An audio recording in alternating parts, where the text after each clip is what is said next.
Soy la maestra Jazmín Gallegos y me llena de gusto estar nuevamente con ustedes en este espacio de aprendizaje a distancia. Sean bienvenidas y bienvenidos estudiantes de tercer grado a una sesión más de la asignatura Formación Cívica y Ética.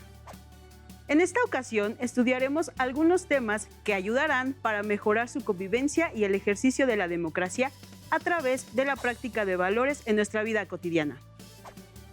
Tomen en cuenta seguir con las medidas de higiene para promover el cuidado de nuestra salud ante la crisis sanitaria. Algunas acciones sencillas para llevarlo a cabo son el lavado frecuente de las manos, el uso correcto de cubrebocas, la sana distancia, además de complementarlo con el ejercicio físico, alimentación balanceada y sobre todo permanecer en casa. Recuerden que al protegerse ustedes, protegen a su familia y a los demás. Vamos a comenzar. En esta sesión retomaremos el tema de la aplicación de los principios democráticos.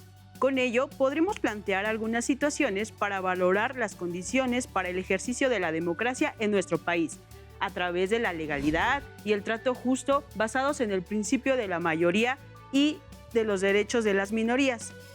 Pero antes de iniciar, alisten los materiales que necesiten para tomar nota de lo que les parezca relevante y así poder recuperarlo en otro momento. Tengan a la mano su libro de texto, su cuaderno o, si lo prefieren, hojas o fichas y un bolígrafo. Alumnas y alumnos con discapacidad visual, preparen sus hojas Ledger, su punzón y su regleta. Recordemos que la democracia es un sistema político, pero también es una forma de vida en la que se comparten un conjunto de valores como el respeto, la igualdad y la tolerancia, entre otros. Es por ello que la cultura cívica juega un papel muy importante dentro de nuestra sociedad. Según el Estudio Internacional de Educación Cívica y Ciudadanía, CIVICS 2016, en el que participaron estudiantes de 14 años en diferentes países, incluido México, las y los jóvenes con más conocimientos cívicos tienen mayor disposición a valorar la democracia, a comprometerse con el bienestar común y suelen ser más tolerantes y respetuosos del pluralismo. Aunque también puede ser notorio que algunas personas tienen muchos conocimientos sobre política y leyes, pero no tienen actitudes democráticas. Justamente aquí el conocimiento cívico es importante para aplicar los principios y valores democráticos, pero las actitudes, el compromiso cívico y la convicción democrática son clave para practicar la democracia en la vida cotidiana. Ustedes como adolescentes, ¿de qué manera viven los principios democráticos? Por ejemplo, el hecho de respetar las ideas de las y los demás no significa que estén de acuerdo con su forma de pensar, sino que al hacerlo, fomentan la pluralidad y la tolerancia, ya que permiten que otras y otros den su punto de vista respecto a alguna situación en particular y pueden aplicar este ejercicio con sus compañeras y compañeros de escuela, con su familia o en su localidad.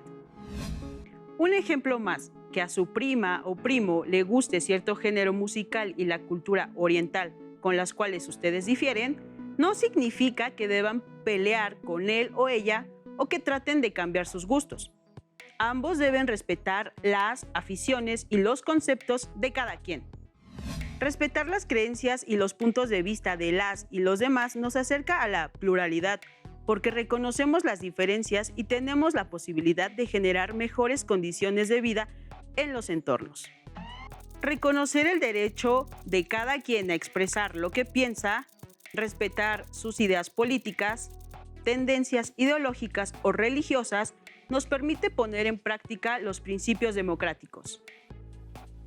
Para comenzar, observemos las siguientes imágenes y respondan en su cuaderno o fichas las siguientes preguntas. ¿Qué principio democrático ilustra cada imagen? ¿En ella se respetan los principios democráticos? ¿Por qué? Detengámonos a analizar las imágenes y si todavía no pueden dar respuesta, no se preocupen, más adelante pueden responder. En las ilustraciones anteriores se nos presenta una serie de situaciones relacionadas con los principios de la democracia. Ustedes ya tienen algunos conocimientos sobre ellos. ¿Cuáles son los principios democráticos? Vamos a prestar atención al siguiente esquema que nos muestra cuáles son estos principios. Principios de la democracia. Pluralismo. Permite que se expresen todas las manifestaciones ideológicas y políticas. Tolerancia. Implica que se expresen todas las formas de vida, pensamiento y creencias, aun cuando no esté de acuerdo con ellas. Legalidad. Protege a todas las formas de expresión humana, siempre y cuando no violenten la dignidad, los derechos humanos y las libertades fundamentales. Derecho de las minorías. Grupos con menores integrantes que el grupo mayoritario, como un grupo de personas que difiere de la mayoría, ya que tiene ciertas características diferentes como el origen étnico, la religión, la condición sexual o incluso el idioma. Ahora bien, un paso fundamental para lograr que las conductas de las y los ciudadanos respondan a los valores de un régimen democrático es involucrarse de manera activa en la discusión y resolución de los asuntos de interés público, es decir, ejercer la participación. Es importante mencionar que no es necesario ser mayor de edad para participar. Asumimos un rol cívico en nuestro entorno desde que detectamos un problema que afecta a la comunidad. Asumimos el problema como algo propio y actuamos de acuerdo con nuestras convicciones, posibilidades y recursos. Buscamos que más personas se interesen y aporten sus propias experiencias y nos hacemos responsables de las acciones con las cuales nos hemos comprometido.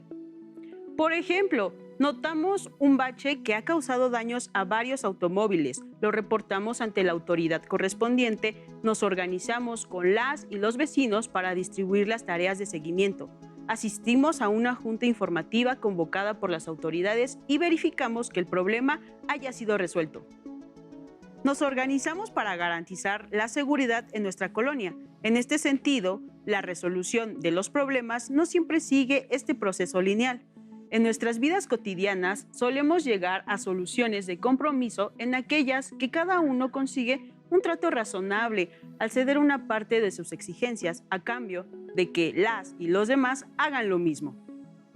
Una persona comprometida con los principios democráticos no accederá a una solución de compromiso únicamente por pensar en las ventajas que pueda obtener, sino por la convicción de que el bien común representa en sí mismo una recompensa. Aprender a negociar de esta manera es una habilidad imprescindible para la vida democrática y únicamente puede adquirirse a través del constante ejercicio del diálogo, de un ambiente de tolerancia y respeto. La carencia de esta habilidad implica la pretensión de imponer arbitrariamente nuestros propios puntos de vista a las y los demás. Por esta razón, es importante que constantemente reflexionen sobre su proceder ante las y los demás, pero sobre todo ante aquellas expresiones o manifestaciones diferentes a las suyas, pero que son igualmente valiosas. En este sentido, analicemos qué ocurre con las mayorías y las minorías en la democracia. Así que, prestemos mucha atención al siguiente video. ¿Qué son las minorías?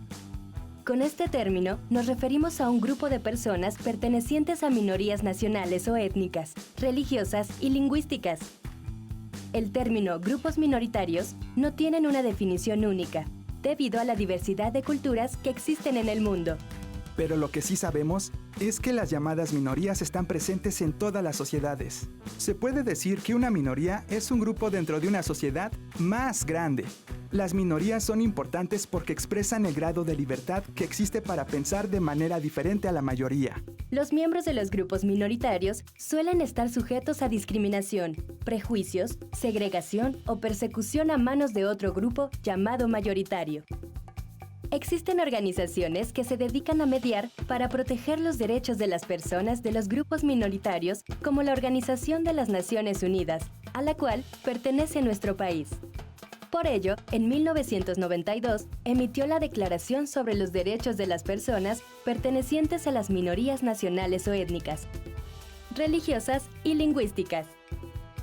En ella, se establece la obligación de los estados para que las personas pertenecientes a minorías tengan derecho a disfrutar de su propia cultura, a profesar y practicar su propia religión, a utilizar su propia lengua materna en privado y en público libremente sin injerencia ni discriminación de ningún tipo, Destaca también que, siempre que sea posible, las personas pertenecientes a minorías puedan tener oportunidades adecuadas de aprender su lengua materna o de recibir instrucción en su propia lengua. Señala también la obligación de los países de promover el conocimiento de la historia, las tradiciones, la lengua materna y cultura de las minorías que existen en su territorio. Todo ello para contribuir al goce pleno de todos los derechos humanos y las libertades fundamentales al que tenemos derecho tú, yo y todas las personas. También con el propósito de luchar contra el racismo, la discriminación racial, la xenofobia y la intolerancia que se vive en todo el mundo de manera particular contra personas de las minorías,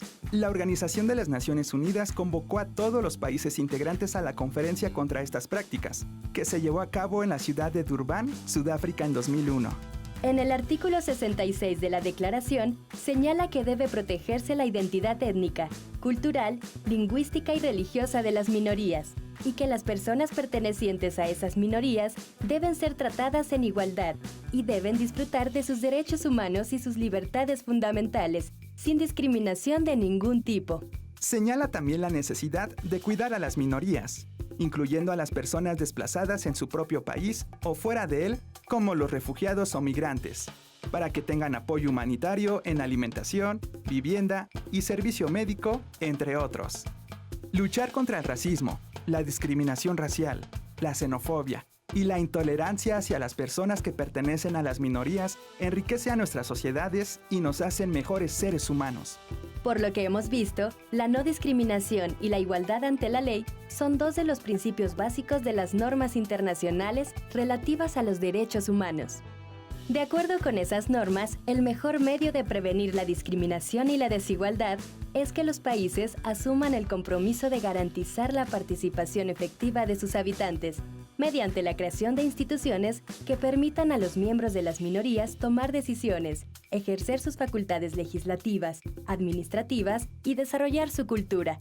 Es decir, que los grupos de personas de las minorías participen efectivamente en proyectos económicos y de desarrollo, además de evaluar los efectos de estos proyectos. No olvidemos que las niñas, niños y adolescentes son parte esencial de la sociedad y por supuesto también de las minorías. Por ello, se encuentran protegidos por la Convención sobre los Derechos del Niño.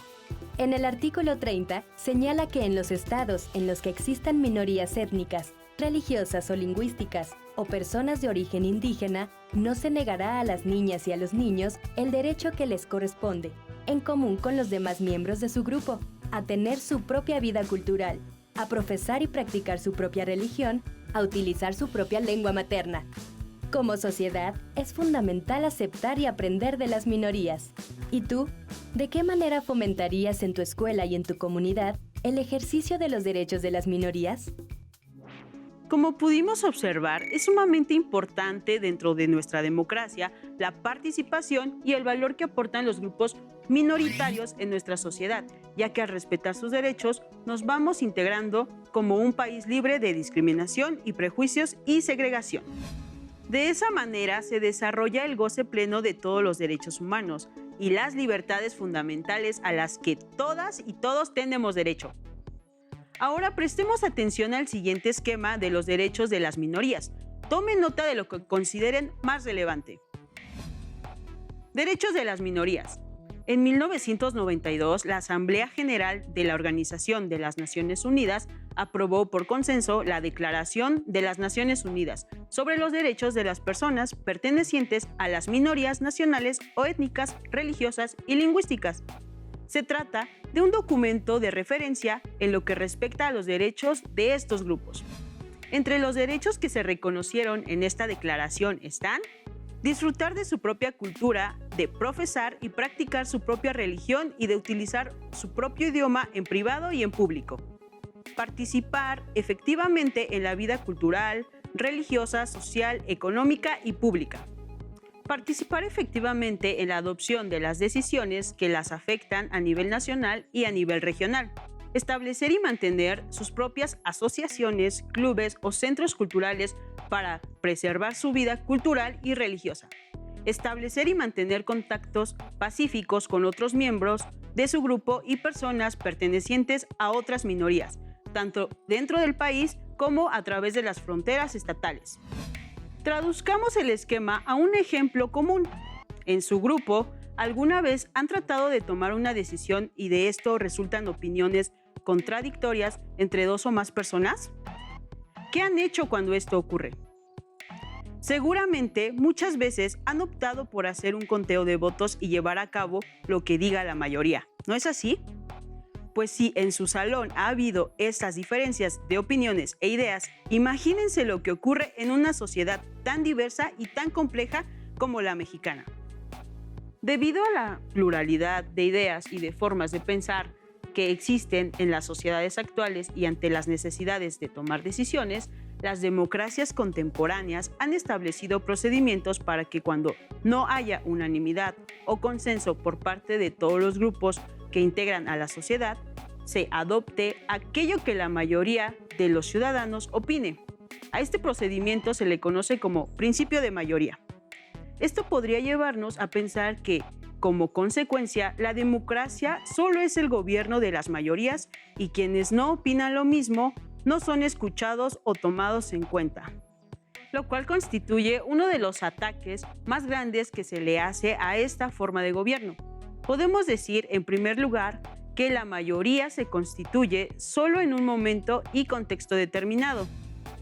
Imaginen, por ejemplo, que en su salón una o uno de sus profesores les consulta acerca de lo que debe tener mayor peso para la asignación de sus calificaciones, las tareas o los exámenes. Gran parte del grupo decide que deben ser las primeras. Esta mayoría no necesariamente será la misma que esté en favor de otra situación, que se someta a votación en otro momento. Es decir, las mayorías se reconfiguran de acuerdo con las situaciones. Por otra parte, toda mayoría solo existe por el reconocimiento de una minoría, y éstas se requieren para la aprobación y aplicación de las políticas para que sean legítimas. Por ello, es imprescindible que en las democracias no solo existan las votaciones, sino que éstas sean complementadas con la negociación, los compromisos y las políticas concertadas y consensuadas. De este modo, si bien la democracia no es en sí mismo una dictadura de las mayorías, no podemos decir que no existe el riesgo de que se deje de lado a algunas minorías. Por tanto, es necesario estar siempre pendientes de observar y respetar los derechos, particularmente los de las minorías que constituyen la parte más vulnerable de la sociedad, ya que quien sea el gobernante o el representante electo gobierna para todas y todos, y no solo para una mayoría. Es decir, siempre debe tomar en cuenta todas las opciones, programas, ideas y creencias que no están dentro de la mayoría que lo eligió, e incluso otras que no necesariamente tienen voz y por ello no pueden ser vistas o quedar excluidas. ¿Cuáles son las minorías más vulnerables? Para el sistema de las Naciones Unidas respecto a los derechos humanos, el término minoría se utiliza para hablar de minorías nacionales, étnicas, religiosas y lingüísticas, que además se encuentren en una posición no dominante dentro de dicha nación y tengan la intención de preservar su cultura y sus tradiciones. La principal preocupación de las Naciones Unidas es proteger la supervivencia de la identidad de las minorías, la igualdad, la no discriminación y la participación. A este término de minorías o grupos minoritarios se pueden añadir otros grupos vulnerables como las mujeres, la población de la comunidad LGBTTI+, o las y los jóvenes. Si bien la discriminación puede ser directa o indirecta, la primera se da de manera explícita. Por ejemplo, cuando se colocan carteles donde se niega la entrada a un lugar a una persona por su apariencia, color de piel o cualquier otro aspecto discriminatorio. La segunda es el resultado de prácticas o normas que no se consideran discriminatorias, pero que sí lesionan los derechos de las personas, como cuando se pide el acta de nacimiento como requisito obligatorio de ingreso a una escuela, ya que puede discriminar a ciertas etnias o a otras y otros niños que no poseen la nacionalidad. En este sentido, para erradicar las múltiples discriminaciones, es importante observar que en toda acción individual, política pública o legislación se promueva y se respete la igualdad. Ahora, el tema de igualdad es muy importante por lo que se hace investigación sobre este tema.